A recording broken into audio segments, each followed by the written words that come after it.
تبیین جهان قسمت 39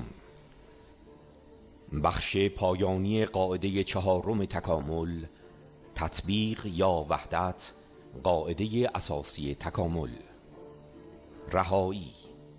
رهایی معیار ترقی، برداشت‌های انحرافی از مفهوم رهایی و آزادی، انضباط آهنین در تشکیلات انقلابی، آزادی و مسئولیت، پرسش اساسی.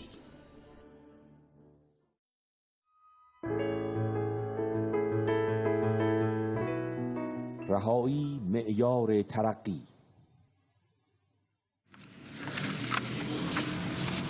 پس حالا که با مفهوم رهایی آشنا شدیم، بریم سر معیار ترقی. گفتیم در ابتدای همین بحث که دنبال معیار میگردیم. بله، تقواست. تقوا معیار ترقیه. حالا صحبت خواهیم کرد که کدام تقوا. گفتیم که رهایی جوهر یگانگی است، جوهر کماله. پس معیار پیشرفتی. هرچه رهایی انسان از ضد تکامل یا از درجات پایین تکامل، درجات حیوانی تکامل بیشتر باشه، به مراحل عالی تری صعود کرده و تکاملش بیشتر محقق شده. چرا که تکامل گرایشش سیر مداومه از قلمرو ضرورت و اجبارات به قلمرو آزادی. در یک کلام،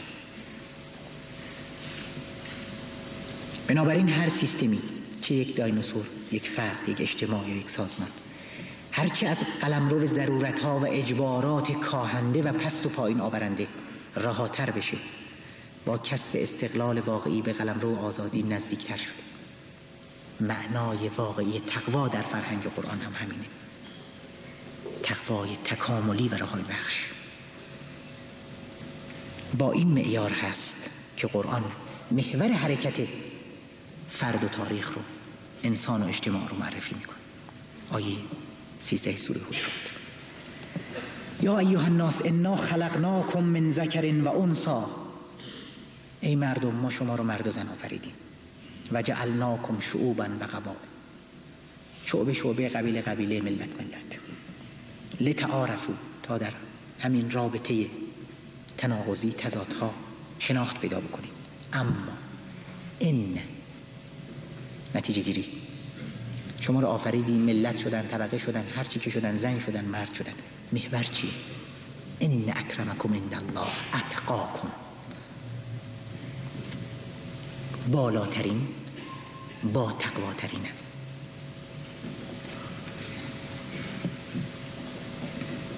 پس تقوا خصیصه رهایی بخش و یگانه ساز داره. محور ارتقاء فرد و تاریخه.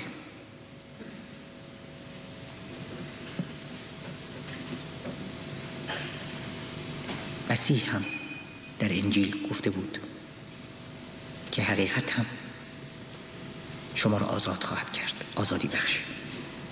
محور عمل کرده حقیقت. در قرآن هم خوندیم زیاد که انبیا اومدن تا قل و زنجیرها رو باز بکنند. آیه 157 سوره اعراف.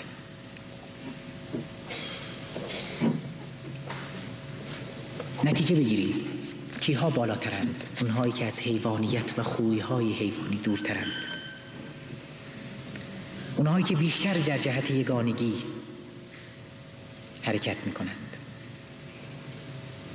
پس چنینه که ماهیت انسان محقق و اثبات میشه. چیزی که جز با نفی و به وابستگی های حیوانی و خروج بر جبر غرائز، بر جبر محیط، طاغوت‌های اجتماعی امکان ناپذیره.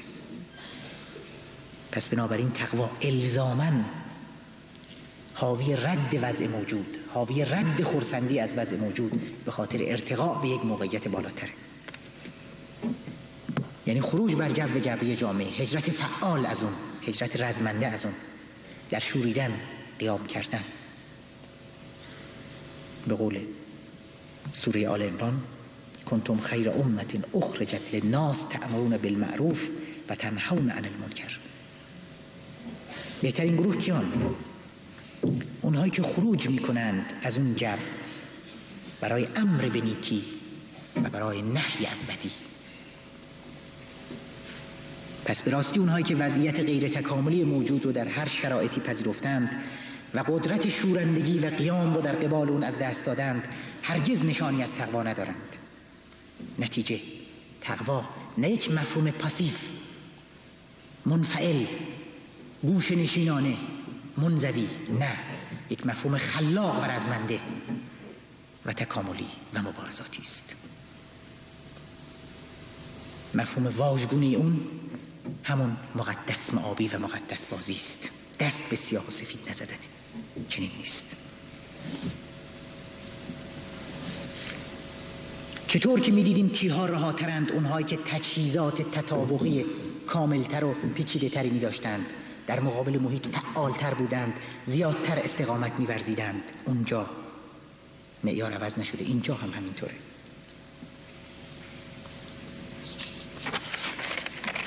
یعنی حرکت کردن به سمت قلل آزادی.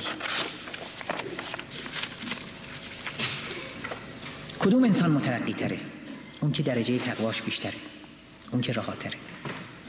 کدوم جامعه مترقی تره؟ جامعه‌ای که آزادتره.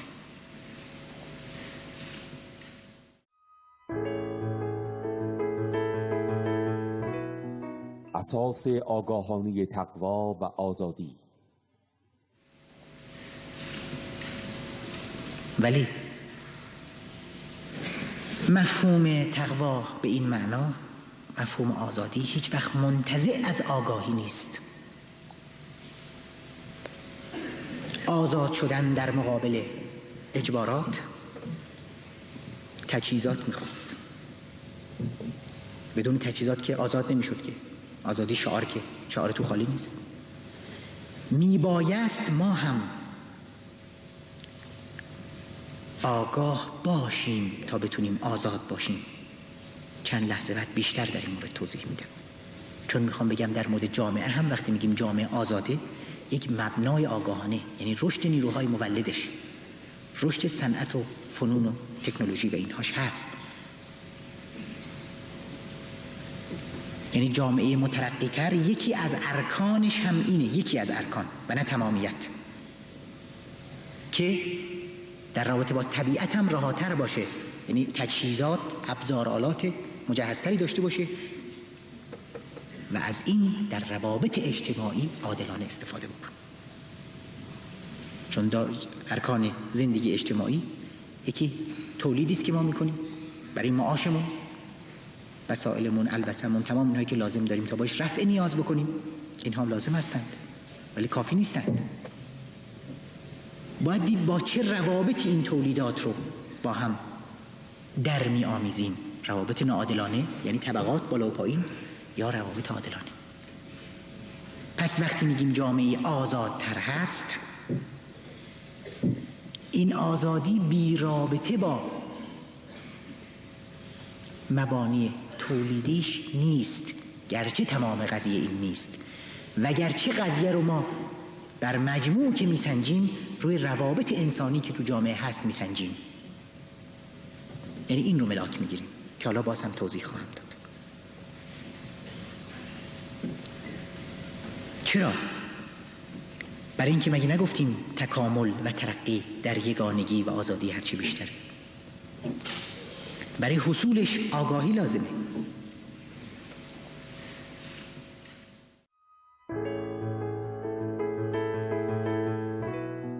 معیار ترقی، تکامل و ارجحیت فرد و جامعه. توی جریان تکامل دیدیم پیچیدگی، تجهیزات انطباقی قوی‌تر. پس در مجموع جامعه‌ای مترقی تر هست که چه به لحاظ آگاهی، یعنی چه به لحاظ تولید و پیشرفت‌های صنعتی و چه به لحاظ روابط اجتماعیش تطابق یافته تر و از قید اجبارات و نیروهای بنده‌ساز چه طبیعی و چه اجتماعی آزادتر باشه. خلاصه هم فن و تولید و صنعتش بالاتر باشه که وابسته نباشه به جاهای دیگه، هم روابطش عادلانه. اگر نبود چی؟ وای هر دوش باشه، هر دو شرط باشه چه بهتر. اگر نظام با این تکنولوژی مافوق پیشرفتش به جهان عدالت صادر بکنه چه بهتر. ولی اینطور نیست. در یک بود پیشرفته، در یک بود معکوس، چپاول، غارت، دزدی، بدبختی صادر میکنه، گرسنگی. هزاران تن شیر و گندم اینها رو توی دریا میریزند ولی اینکه سرمایه‌داری ورشکسته نشه. ولی در اون سوی جهان توی افریقا هزاران هزار از گرسنگی میمیرند.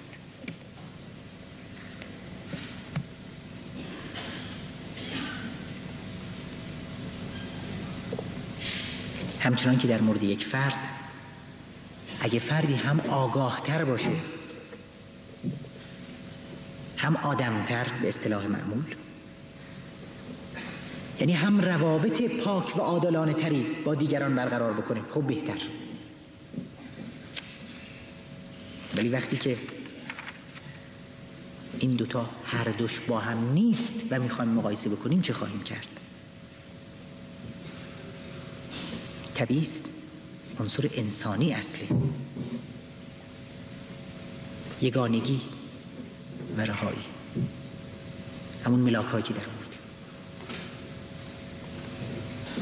البته با یک دید صرفاً اکونومیستی، اقتصادی و ماتریالیستی اگر ببینیم شاید نتونیم این مسئله رو حل کنیم که کی ارجح تره، کدوم فرد یا کدوم جامعه.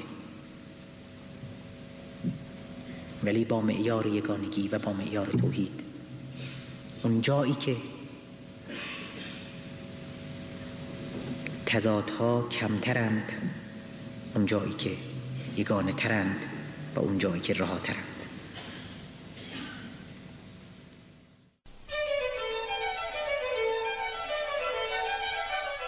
پیشرفت، واژه‌ای که در دنیای کنونی هر کشوری در پی آن است. اما معیار و شاخص پیشرفت یک جامعه و کشور چیست؟ برای رسیدن به این پاسخ باید با ذره‌بین موشکافی به هر جامعه از دو زاویه نگریست: یک، رشد فناوری، دو، روابط اجتماعی. انسان با پیشرفتن در جاده دانش آن را در خدمت پیشرفت فناوری قرار می‌دهد. پیشرفت فناوری نیز تولید نیازمندی‌های جامعه را امکان پذیر می‌سازد. از این رو آن جامعه می‌تواند امکانات بیشتری برای به زیر سلطه درآوردن طبیعت داشته باشد. بر روی رودی که مانع رفت آمده است پل می‌سازد. با تجهیزات پیشرفته کشاورزی میزان محصول زمین را چند برابر کرده بر کیفیت محصول نیز می‌افزاید. از نیروی باد، خورشید و زمین برق تولید کرده با انرژی برق صدها کار دیگر انجام می‌دهد. آب جاری را وارد شریان‌های شهر کرده امکان استفاده ساده از آن را برای همگان مهیا می‌کند.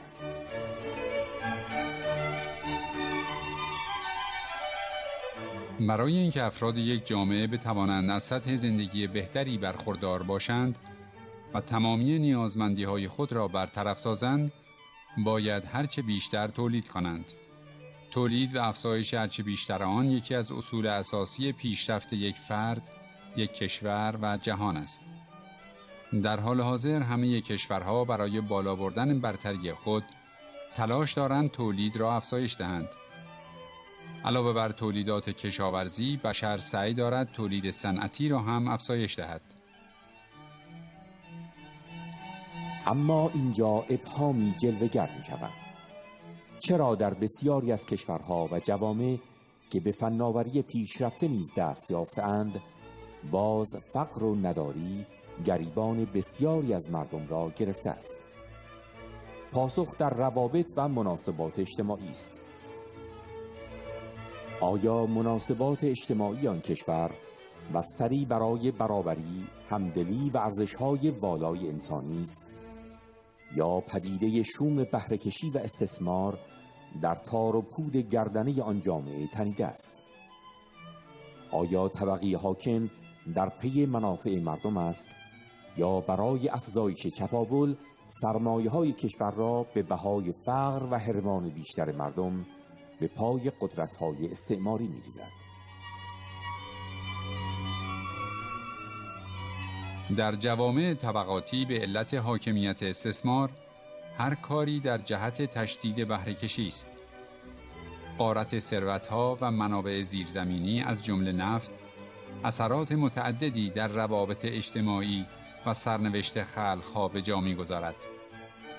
اثراتی که مضمون و محتوای آنها حفظ و دوام بهره‌کشی و هدر دادن حیات انسان هاست. در جوامع طبقاتی استثماری، تمامی روابط حاکم در جهت انهدام و متلاشی کردن زندگی و عمر افراد می باشد. وجود فحشا، دزدی، جنایت و آلودگی‌های گوناگون به لحاظ اجتماعی دقیقاً معلول حاکمیت مناسبات استثماری است. در چنین جامعه‌ای به علت حاکمیت استثمار، هر کاری در جهت تشدید بهره‌کشی انسان از انسان است.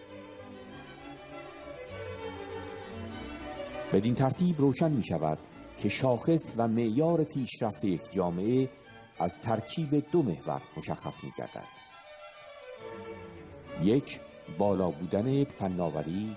دو، مناسبات اجتماعی عادلانه.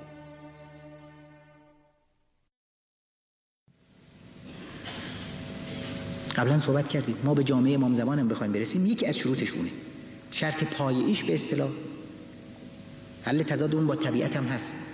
تولیدات بهتر، دستگاه‌ها، صنعت، اینا که بر طبیعت مسلط تر باشه. اسم اینو بذاریم شرط لازم. شرط لازم اینه. اما این کافی نیست. یک شرط کافی هم میخوایم. و اون همون روابط اجتماعی عادلانه تر و خلاصه یگانه تر.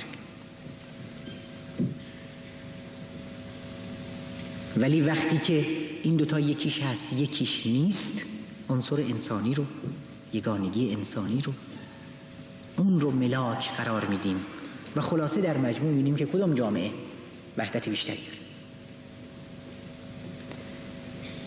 بنابراین ما نیومدیم شرط لازم یا پایه تکنولوژیک تکامل رو، همون پیچیدگی‌های لازم، تجهیزات انطباقی لازم رو نفی بکنیم.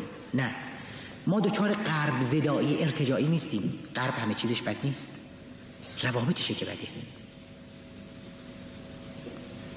برای آزاد کردن انسان اینقدر تجربه و تکنیک داره که چی؟ که ما میخوایمش، ولی نه در یک رابطه استعماری.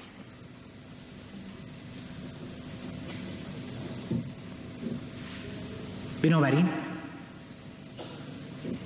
ما نمیاییم غرب رو در تمامیتش بکوبیم. هر چی که داره بده. اگر چی که داره بده پس اینا چی؟ که اینجاست. این روابطش هستند که یگانه نیستند. اونجایی که تضادشو با طبیعت حل کرده، یگانه شده با طبیعت بیشتر، اونجا خوبه. اونجایی که معکوس حل میکنه، اونجا بد و محکوم. به همین ترتیب با هر مکتبی که حتی مواجه میشیم ببینیم کجا درست حرف زده، کجا درست تضاد حل کرده، در اون نقطه قابل احترام.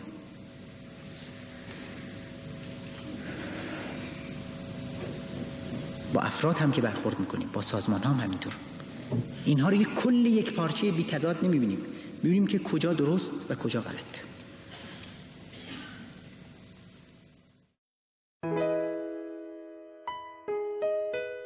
برداشت‌های انحرافی از مفهوم رهایی و آزادی. تفاوت رهایی و آزادی انقلابی و تکاملی با هرج و مرج. و حالا وقت اون رسیده که تفاوت رهایی و آزادی رو که اول گفتم آزادی انقلابی و این رهایی تکاملی رو با هرج و مرج هم اشاره بکنیم. همونطوری که در جریان تکامل دیدیم، این آزادی یک مفهوم خلاق، مثبت و مقاوم، ایستادگی و سلطه هرچه بیشتری رو طلب میکنه در مقابل عوامل جبری. بنابراین همه اونهایی رو که آزادی رو در هرج و مرج و در هم پاشیدگی میبینند، ما هرچی دیدیم نظم بود، به هم پیوستگی بود، انسجام بیشتر بود، خیلی ساده اندیشانه و واژگونه برخورد میکنن با آزادی. مگر ما ندیدیم که هرچی می اومدیم جلو تقید هرچی بیشتر بود به قانونمندی ها، آنارشی نبود، نظم بود. از نظر اجتماعی هم آنارشیزم چه پایگاه اجتماعی داره؟ پایگاه اجتماعی آنارشیزم یک خرد سرمایه‌داری است، به اصطلاح خرد بورژوازی است که راه آینده نداره، با نظم تولید کلان و انبوه صنعتی مخالفه، پا به پای اون که نمیرسه، پس میزنه خراب میکنه.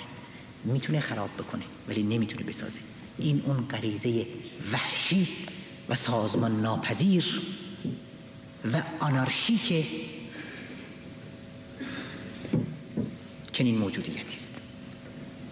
در حالی که ببینیم توی نهج البلاغه، ببینیم وصیت حضرت علی به حسنه، اوصیکما بتقوی الله و نظم امرکم. تقوا رهایی،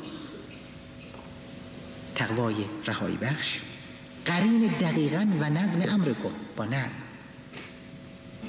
عملاً هم دیدیم در جریان تکامل هرچی می‌آمدیم جلو اونهایی رهاتر بودند که منضبط‌تر و پیچیده‌تر بودند.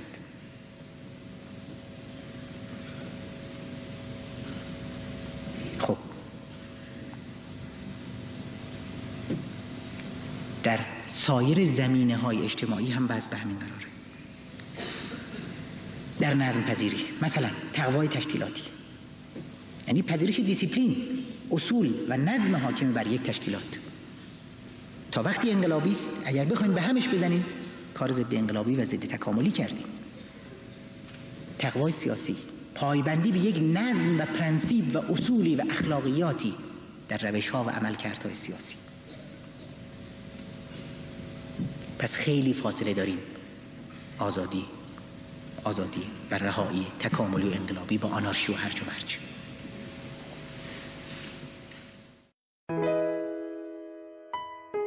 برداشت‌های انحرافی از مفهوم رهایی و آزادی.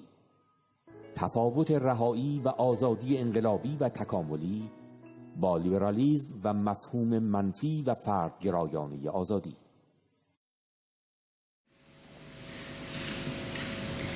به همین ترتیب این آزادی مورد نظر ما با لیبرالیسم، با مفهوم منفی از آزادی، با مفهوم فردگرایانه از آزادی از اساس متفاوته. نه که ما به یک سری کلمات ذو جنبتین برخورد کردیم، میشد از عبد دو معنای معکوس کرد، از تسلیم دو معنای معکوس کرد. اینجا از آزادی، کما این که از تقوا. منظور از آزادی و رهایی ولنگوازی، یلگی، بی‌مسئولیتی، هرچی عشقمه، هرچی دلم بخواد نیست. جوهر این برخوردهایی که بهش میگیم لیبرالیستی، آزادی خانه به اصطلاح سرمایه‌داری، اینها خودگرایی، فردگرایی، اندیویدوالیسمه. کما اینکه دموکراسی‌های غربی، دموکراسی‌های بورژوایی، دموکراسی‌های سرمایه‌داری محورشون فردیته. هرچی میخوام تاراج کنم، هرچی میخوام مالک باشم. در حالی که دموکراسی انقلابی و دموکراسی‌های خلقی در مقابل دموکراسی‌های بورژوایی این نیست. این تلقی از آزادی نداره. یعنی آزاد بگذار تا غارت بکن. در تاریخچه این سرمایه‌داری هم می‌بینیم. یک زمانی فیزیوکرات‌ها مکتبی بودند واسطه بین دوران فئودالی و دوران سرمایه‌داری. یکی از شعاراشون این بود: لسه فر لسه پاسه، آزاد بگذار بکن.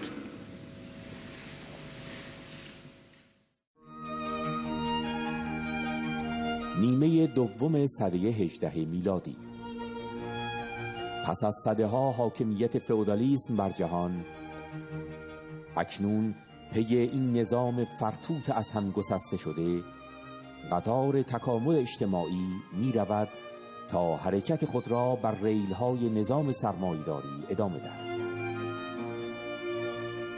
در چرخش گردونه‌های این تغییر فاز مکتبی سر برمی آورد، مکتبی که گستره آن میانه دوران فئودالیسم و سرمایه‌داری است. فیزیوکراتیسم. پدر مکتب فیزیوکرات‌ها فرانس واکن است. او پزشک ویژه لویی 15 پادشاه فرانسه بود. فیزیوکرات‌ها برخلاف نظریه پردازان پیش از خود منبع ثروت را نه در طلا و نقره بلکه در زمین می‌دانستند. آنها از یک طرف زمین که سنگ بنای مادی دوران فئودالیسم بود را حفظ کرده، از طرف دیگر می‌خواستند تناب‌های دست و پاگیر قوانین و محدودیت‌های تجارت و اقتصاد دوران فئودالیسم را پاره کنند. از این رو آنها بر این باور بودند که باید همه را آزاد گذاشت تا هرچه می‌خواهند بکنند. تجارت تا سرحد امکان باید خارج از قوانین باشد. به باور فیزیوکرات‌ها آزاد گذاشتن و بیقانونی بیشترین بهره با کمترین هزینه را در پی خواهد داشت.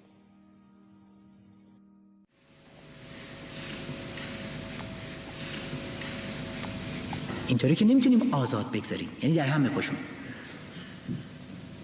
آزادی انقلابی و تقوا و رهایی تکاملی مورد نظر ما یگانگی هرچه بیشتر میاره، وحدت هرچه بیشتر، حدیث وصل نه فصل، گریز از خودکامگی، گریز از خودخواهی، گریز از منفعت طلبی های شخصی و گریز از بلا تکلیفی و بی مسئولیتی و ولنگوازی.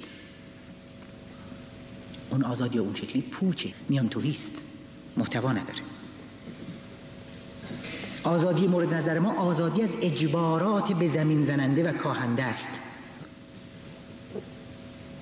لیبرالیسم جوهرش یعنی اول من، خوب مال من، بهترش مال من، کم زحمت ترش مال من، آزادم. نه، در یک تشکیلات انقلابی به این نمیگن آزادی، در یک طرز تفکر انقلابی. به عکس آزادی انقلابی مورد نظر ما قرینه با این تیتری که الان خواهم گفت، انضباط انقلابی، انضباط آهنین. اگر قرار به مثابه یک ارگانیسم کار بکنیم، به مثابه یک بدن واحد، نهایت آزادی خواهی انقلابی بایستی با نهایت انضباط انقلابی عجین باشه، به دلیل اینکه اون اصل قادر بود با دشمن بجنگه، اون انضباط انقلابی بود.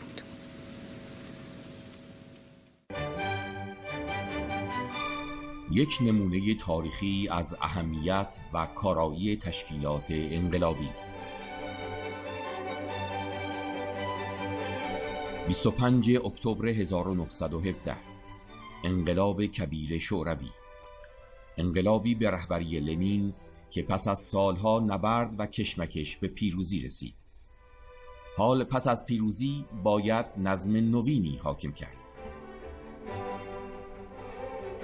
باید اندیشه و ساختار دیکتاتوری تزاری و دولت موقت پس از آن را به دور ریخت و دستگاهی تازه بنا نهاد. اما در این میان یک مانع جدی وجود داشت: جنگ ضد ملی با امپراتوری آلمان و اتریش. لنین تشخیص داد که رمز ماندگاری انقلاب در صلح است.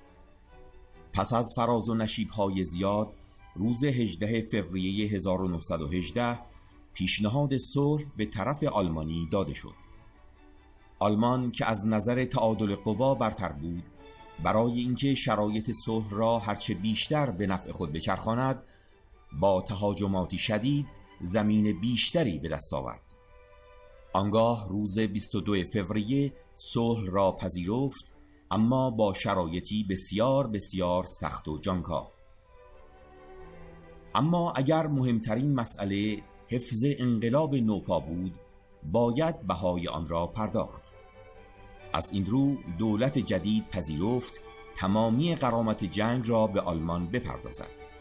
همچنین خاک لهستان، لتونی و استونی را هم واگذار کند.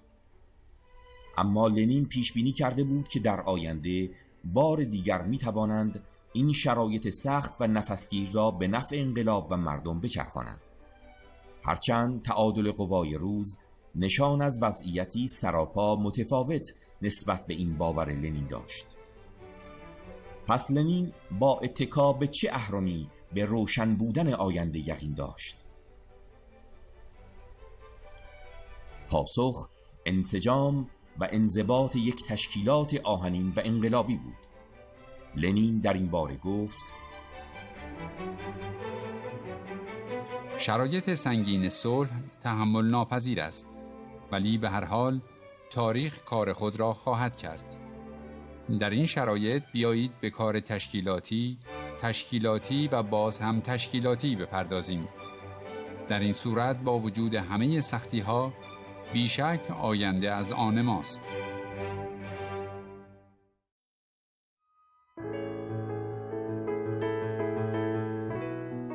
آزادی و مسئولیت.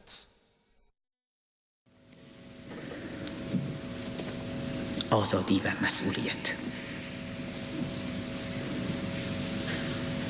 انسان آگاه و آزاد رو صحبتش رو کردیم که به بالاترین تجهیزات انطباقی رهایی بخش تفکر آراسته شده. قدرت تسخیر آسمان و زمین رو داره. آیا این مرادف با یلگی و بی‌مسئولیتی؟ این که مفهوم منفی رهایی. خب شما بچه را آزاد بذاریم از مدرسه در بره بازی کنه، اسم این شد آزادی؟ این مفهوم منفیشه. کما که در مورد خیلی کلمات دیگه اشاره کردن مفاهیم منفیشون رو دیدیم. پس آزادی واقعی، رهایی تکاملی در دنیای خارجی ملازم است با مقید بودن هرچی بیشتر به قانونمندی‌ها، به نظم‌ها و به تجهیزات انطباقی، تجهیزاتی دائما پیچیده شونده به خاطر غلبه بر مشکلات. پس فرار از مشکلات، فرار از مسئولیت‌ها، تن دادن به وابستگی‌ها، تحت عنوان آزادی ز هرچه رنگ تعلق پذیرد خود را آزاد عنوان کردن، این آزادی نیست، با منطق تکامل سازگار نیست. به قول سوره مؤمنون افحسبتم انا خلقناکم عبثا.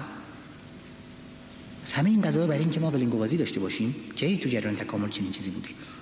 عبث، بیهوده، مسئولیتی نداریم. باید با خصیصه آگاهی و آزادی تکامل رو ادامه بدیم، سلطه بیشتری بر محیط به دست بیاریم، رهاتر و رهاتر بشیم بر طبیعت، با جامعه و با خودمون. پس تمام نظاماتی که مانع بروز این ویژگی ها هستند، مانع نظمند، مانع مسئولیتند، ریخت و پاش رو، ولنگ و بازی رو تبلیغ میکنند. اینها محکومند. همه فرزانگان جهان این رو دریافتند در تمام سالها، در تمام طول تاریخ. کمتر کسی پیدا شده از اونهایی که لب مطالب رو میفهمند، به قول قرآن اولو الالباب هستند، که آزادی رو آنچنان تفسیر بکنند. بله، بازگردوندن آزادی انسان یعنی بازگردوندن یگانگیش به خودش، یعنی خروجش از بیگانگی. جامعه‌ای که در اون هدف، کالا و اشیاء بیجان نیستند. بنابراین بایستی تأکید بکنیم بر میثاق ذاتی انسان در مسیری که تا به حال اومدیم، در جهت فعلیت بخشیدن به قواش و استعداداتش، و این بیان مسئولیت نتیجه ضروری آگاهی و آزادی است. آگاهی برای چی؟ چرا حیوانات آگاه نیستند؟ آیا جز اینه که این آزادی مایه کارمایه تکامله؟ آیا جز اینه که اقتدار کنونی انسان بر صحنه زمین نتیجه همون فروغ جاودانه است که در وجود انسان شعله برگشته، همون نفخه؟ قرآن از همین به عنوان عهد خدا و میثاقی در مقابل خدا نام میبره. الذین یوفون بعهد الله ولا ینقضون المیثاق، وفا میکنن به عهد خدا و پیمان نمیشکنند. هنوز ما نمیخوایم حکم بکنیم مسئولیت انسان رو، جای این بحث در بحث انسانه، ولی میخوایم نظرگاه قرآن رو بگیم که گفتیم بر اساس تفکر قرآنی افراد ژرف‌بین، خردمند و غیر سطحی دقیقاً متذکر این نکته هستند که آزادی مبین مسئولیت. نمونش رو در نهج البلاغه ببینیم. اما والذی فلق الحبه و برأ النسمه لولا حضور الحاضر و قیام الحجة بوجود الناصر و ما اخذ الله علی العلماء ان لا یغاروا علی کذة ظالم ولا سقب مظلوم. به اون کسی که دانه رو شکافت، انسان رو آفرید، اگر این حضور حاضرین نبود موقع پذیرش خلافت هست حضرت علی، و اگر این نبود که حجت ها به وجود کسی که بیاد یا یاری بکنه پایان یافته بود، حجت تمام شده بود، و اگر نبود، ببینیم از شکافتن دانه خلق انسان شروع کرد حالا در اینجا، و اگر نبود که خدا گرفته بود از علما، از دانایان، از آگاهان که صبر نکنند و راضی نشند بر سیری ظالم و گرسنگی مظلوم، لألقیت حبلها علی غاربها، این ریسمان خلافت رو مینداختن روی کوهان شترش. پس در منطق تکامل رهایی و آزادی همیشه عجین با مسئولیت و نه گریز از اون، عجین با عمل کردی که ما رو به یگانگی و وحدت روزافزون نزدیک بکن. بس درباره این فصلم خاتمه میدم در همینجا.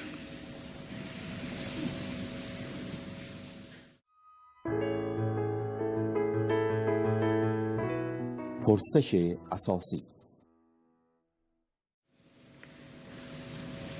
ولی باز حسب المعمول جای یک سوال باقی است. با توجه به اینکه مسئولیت در مقابل مبدئی یا هدفی مطرحه نسبت به چیزی، اگر فرضاً انسان موجود مسئولی باشه در جریان تکامل، یعنی آزادی قرین باشه با مسئولیت، و اگر بخوایم انسان رو دقیقاً وجود شناسانه در متن وجود یعنی ریشه داشته باشه و نه اخلاقی و اعتباری و ذهنی مسئول تلقی بکنیم، آیا مبین این است که در جهان هدفی هست؟ یک هدف واقعی، رئالیک، که از در متن خود جهان حضور داشته باشه و نه فقط توی ذهن ما. همچنین بایستی بپرسیم نهایت این آزادی و آزادگی کجاست؟ آیا سرانجام در نوردیدن قلر رفیع و مطلق تکامل ما رو به کجا میرسونه؟ رهایی مداوم از قید اجبارات، از قید محدودیت ها، در اوج کمال مطلق